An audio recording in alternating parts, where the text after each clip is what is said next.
चला मुख्यमंत्री माझी लाडकी बहीण योजनेबद्दल एक महत्वाचा अपडेट समजून घेऊया.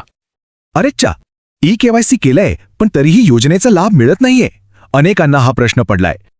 अनेक महिलांना या योजनेची आर्थिक मदत मिळण्यात अडचण येते अशा तक्रारी आल्या आहेत. तर मग प्रॉब्लेम नेमका कुठे आहे? तो आहे ई-केवायसी प्रक्रियेत झालेल्या चुकांमध्ये. पण काळजी करू नका, सरकारने ही चूक दुरुस्त करण्यासाठी एक नवी संधी दिली आहे. आणि हे बघा, विभागाची भूमिका अगदी स्पष्ट आहे. प्रत्येक पात्र व्यक्तीला लाभ मिळालाच पाहिजे. आता लक्ष द्या, ई-केवायसी माहितीतल्या चुका दुरुस्त करण्यासाठी एक खास सोय करण्यात आली आहे. आणि ही दुरुस्ती करायची कुठे? तर फक्त आणि फक्त योजनेच्या अधिकृत ऑनलाईन पोर्टलवर. पण सगळ्यात महत्त्वाचं म्हणजे यासाठी एक डेडलाईन आहे. हे लक्षात ठेवायलाच हवं. ती तारीख आहे 31 मार्च 2026. ही तारीख अजिबात विसरू नका बरं का. ठीक आहे, मग आता पुढे काय करायचं? चला बघूया. प्रोसेस एकदम सोपी आहे.